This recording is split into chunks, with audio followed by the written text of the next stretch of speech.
Hello दोस्तों, स्वागत है आपका इस चैनल पे।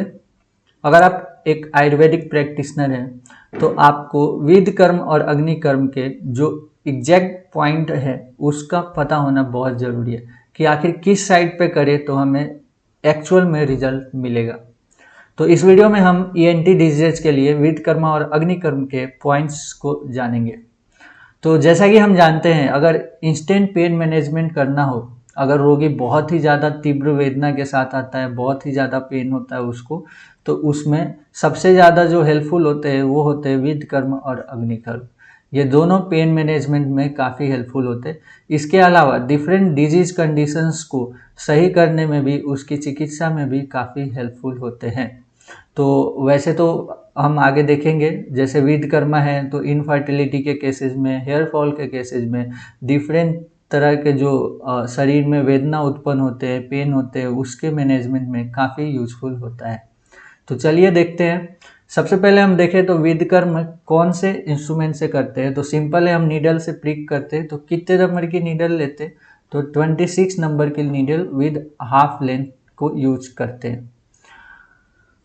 बात करें अग्निकर्म की तो इनमें डिफरेंट डिफरेंट शलाका का यूज करते हैं, जिसमें से मोस्टली हम सुवर्ण शलाका का यूज करते हैं, जो कि 14 कैरेट गोल्ड का बना होता है। लेंथ 7 सेंटीमीटर, थिकनेस 2 mm और at the end the thickness is 4 mm। अब हम डिफरेंट डिफरेंट विकार में देखेंगे कि कहाँ पे, किस साइट्स पे हमें विध कर्म करना चाहिए। पहला लेते हैं जीवा विकार या दंत विकार। अगर जीवा से रिलेटेड कोई प्रॉब्लम है, जैसे कि टेस्ट नहीं आ रहा या स्टैमरिंग का है, अगर सही से उच्चारण नहीं कर पा रहे, बोलने में दिक्कत हो रही, इन सब चीज़ों में, या फिर दंत विकार है, नीचे वाले दांतों में तीव्र पेन हो रहा, टूथेक हो रहा, तो इसको चिकित्सा के लिए हम क्या करेंगे? विध कर्म करेंगे। इसके लिए हमें क्या पॉइंट्स बताए गए हैं विध कर्म क्या? तो सिंपल है, जो जीवा होता है, जो टंग होता है, उसको ऊपर लिफ्ट करने को बोलेंगे। और इसके ये बेस में जो फ्रेनुलम होता है, ये जो आपको दिख रहा है फ्रेनुलम, इसके दोनों साइड आपको वेन्स दिख रही होंगी।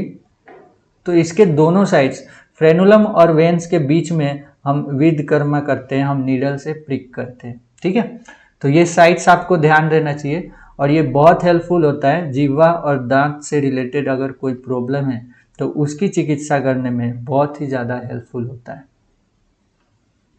नेक्स्ट हम बात करें कि तालु विकार। इसमें क्या होता है, अगर जैसे ये तालु देख रहे हैं, इसका ये जो मिड लाइन है, इसके दोनों तरफ हम पिक करते हैं नीडल से, विध कर्म करते हैं। तो ये काफ़ी सारे, जैसे कि ऊपर वाले दांतों में अगर तीव्र वेदना हो रही, या फिर ऊपर वाले दांतों में तीव्र वेदना हो रही, आप, या फिर टॉन्सिल्स बढ़ गए हैं, टॉन्सिलाइटिस हो रखा है, ठीक है, या तालू से रिलेटेड कोई विकार हो रखे हैं, तो इसमें ये बहुत ही ज़्यादा हेल्पफुल होता है। तो तालु विकार में हम कहाँ करेंगे? ये जो मिड लाइन है इसके दोनों साइड पे। ठीक है, नेक्स्ट अगर बात करें नासा रोग, ठीक है, तो नासा रोग में कैसे कैसे डिजीज आएंगे, जैसे कि एलर्जिक राइनाइटिस हो गया, डीएनएस का प्रॉब्लम हो गया, नासा अवरोध हो गया, नेजल ऑब्स्ट्रक्शन हो गया, कि नाक पूरा कंजेशन हो गया है, सांस लेने में बहुत दिक्कत हो रही। और डीएनएस में क्या होता, इसमें जो नेजल सेप्टम से वो डेविएट हो जाता है ना, तो इसमें भी सांस लेने में दिक्कत होती। अगर स्मेल आपको नहीं आ रहा, एलर्जिक राइनाइटिस है, सर्दी है, कॉमन कोल्ड जिसे बोलते, तो उस कंडीशंस में भी हम क्या करते हैं? विध कर्म करते हैं। किस पॉइंट पे? तो यहाँ पे दिया हुआ नासाग्रे, मतलब जो ये नोज का टिप होता है, जो इस पॉइंट पे हमें प्रिक करना होता है नीडल को, इस पॉइंट पे हमें विध कर्म करना होता है। तो इससे हमें क्या फ़ायदे होते हैं कि नोज से रिलेटेड जो डिजीज़ है वो बहुत ही जल्दी सुधार होता और पेन भी सही होता। बात करें अब कर्ण विकार की, तो अगर कर्ण विकार में कैसे आते हैं, जो ईयर के डिसऑर्डर्स है वो आते हैं। ईयर के डिसऑर्डर्स जैसे कि हियरिंग लॉस हो गया है, सुनाई ही नहीं दे रहा या बहुत कम सुनाई दे रहा, या फिर कान दर्द कर रहा है ना, तो ये सब कंडीशंस में हम क्या यूज करते हैं? यहाँ पे हम विध कर्म करते हैं।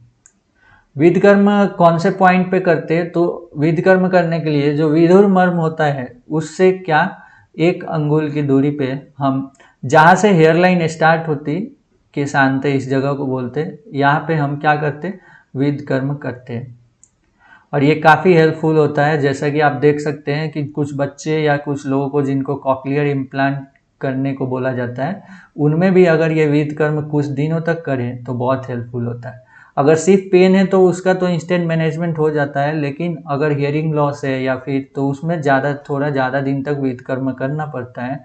इससे क्या होता है कि उसकी जो रिकवरी है वो बहुत फास्ट होती है। अब देखें नेक्स्ट शिरो रोग की बात करें तो शिरो रोग में हमें विध कर्म कौन से पॉइंट पे करना चाहिए, ये भी बहुत इम्पोर्टेंट है। तो यहाँ पे बताया गया है कि शिरो रोग में हमें कौन सा पॉइंट पे, तो ये देखिए नासा है जो नाक है इसके दोनों साइड पे विध कर्म करने को बोला गया है, ठीक है। और ये पोजीशन इतना हेल्पफुल है कि ये कंजक्टिवाइटिस और ग्लोकोमा में भी बहुत यूजफुल होता है, ठीक है। तो ये ईयर डिसऑर्डर्स को भी सही करता है, साथ ही साथ शिरो रोग में भी, मेंटल डिसऑर्डर्स में भी बहुत ही हेल्पफुल होता है। अब यहाँ पे एक मेंटल डिसऑर्डर्स देखते हैं, जैसे कि कन्वल्जन्स है, एपिलेप्सी है, अपस्मार और उन्माद। तो इसमें हम विध कर्म किस पॉइंट पे करेंगे, तो यहाँ पे करेंगे नियर द टेम्पोरोमैंडिबुलर जॉइंट। तो जो ये जॉइंट होता है इसी पॉइंट पे हम विध कर्म करते हैं, उसके पास में, उसके थोड़ा सा जहाँ से हेयर लाइन से स्टार्ट होती है वहीं पे हम विध कर्म करते हैं। तो ये हेल्पफुल होता है अगर पेशेंट किसके हैं कन्वल्जन्स के हैं, एपिलेप्सी के हैं, तो उसमें बहुत ही ज़्यादा हेल्पफुल होता है। अगर कंजक्टिवाइटिस की बात करें तो इसमें हम, या आई डिसऑर्डर्स की बात करें तो इसमें हमें 3 पॉइंट बताया जाता है। एक तो उपनासिका, मतलब नासा के दोनों तरफ, नाक के दोनों तरफ, दूसरा ये अपांग के पास, और तीसरा ललाट मतलब फोरहेड के पे, ठीक है। तो ये 3 पॉइंट हमें विध कर्म करने होते हैं।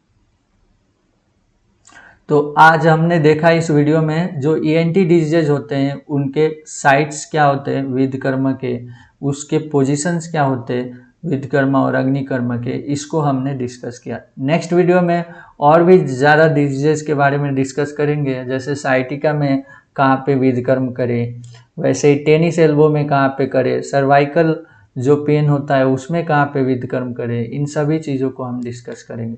So thank you for watching. See you next.